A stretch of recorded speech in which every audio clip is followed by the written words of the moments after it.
All right, guys. So in this podcast today, we're going to be talking primarily about the Korean War and the Vietnam War. All right, both of these are wars that were fought during the Cold War era.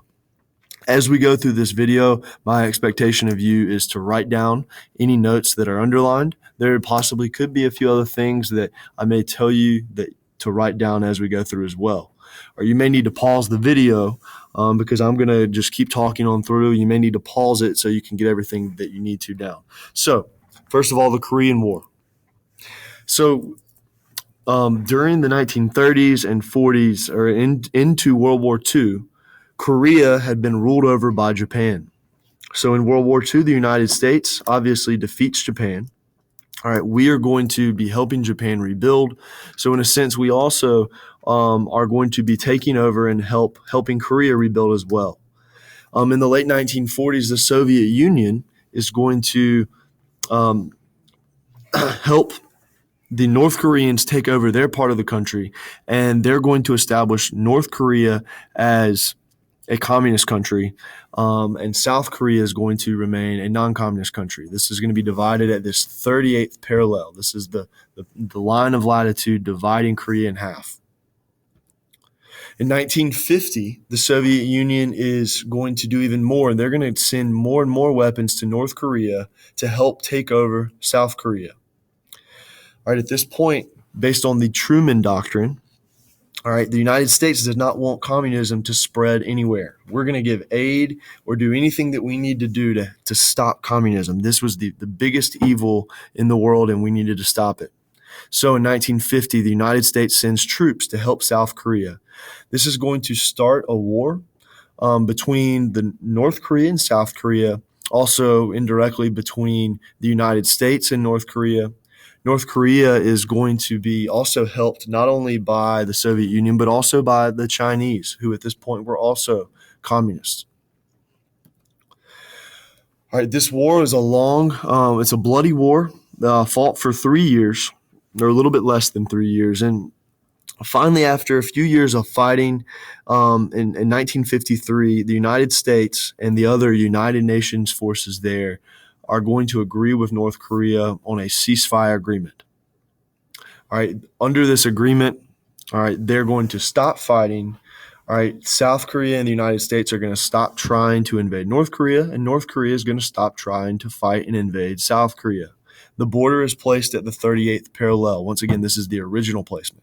All right, so to this day, North Korea remains a communist country. All right, they today are still communist. Probably one of the most hardline communist countries in the world today. They're still today led by a dictator. All right, South Korea is going to develop and prosper. So today, South Korea is one of the more modern countries in the world, all right, with a booming economy. All right, so they have developed and prospered while North Korea is largely impoverished and still ruled over by a dictator. All right, now talk about the Vietnam War. This is another war that's a part of the Cold War, but the United States, we're fighting communism, but we're not fighting the Soviet Union directly. All right, so going back to the age of imperialism, back in the 1800s, Vietnam had been a French colony. So after World War II, there's a Vietnamese guy named Ho Chi Minh who's going to lead a revolt against France. All right, his hope is that Vietnam can get rid of their being a colony. They're going to push the French out. He wants Vietnam to become its own independent country. All right, in fact, he even wrote a letter to the United States early in this struggle saying that he was inspired by the American Revolution. He said he even assumed that the United States would help him fight against the French because he saw his struggle as the same as the American struggle against the British. However, you can guess we were not going to support a guy who was communist. Instead, we're going to give aid to the French. All right, so the Vietnamese communists and a lot of people who weren't communists are going to join together to fight against the French army because they want to be their own independent country. France is going to get tired of fighting these communists, and they're going to give up. At this point, the United States is very, very scared of communism. Our biggest fear was that communism would take over in Vietnam This is a part of this domino theory that if Vietnam falls to communism, other Asian countries are going to fall as well. All right, so we are going to give lots and lots of aid and weapons, and even send soldiers over to help South Vietnam. All right, we're going to help their government, while North Vietnam is going to be led by Ho Chi Minh and is going to be a communist country.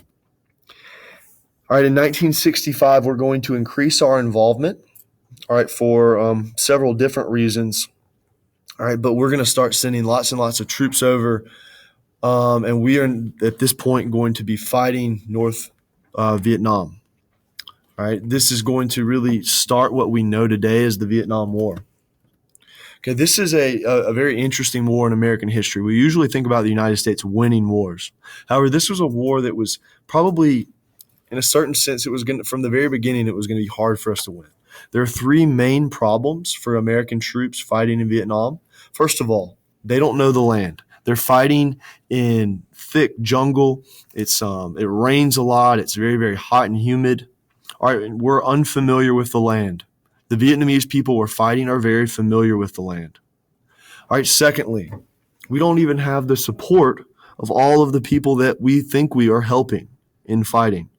All right, the people of South Vietnam, many of them didn't even support their own government. Many of them supported North Vietnam. All right, the third problem here is a lot of American citizens don't even support the war. All right, so this war is going to drag on from 1965, 1966, 1967, all the way until the late 1960s. And during that time, all right, more American soldiers are going to have died than any conflict since World War II. A lot of American citizens didn't like that we were there. They said, we can't even find Vietnam on a map. All right, the people of Vietnam clearly don't want us there. Why are we there? What are we doing there? Why are we sending so many soldiers to go die?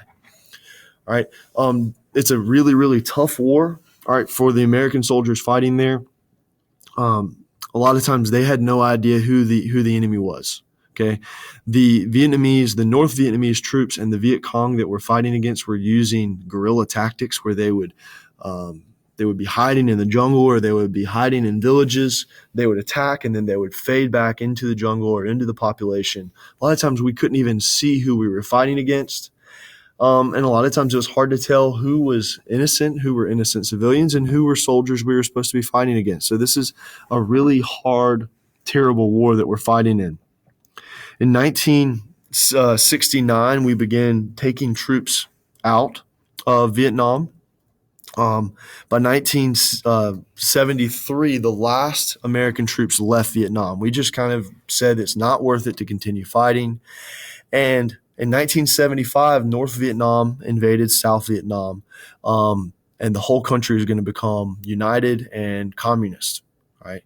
So in a sense, we were fighting for South Vietnam when we left. The whole country became unified and communist. So this has the legacy of being one of the only wars, if not the only war, that the United States has actually lost.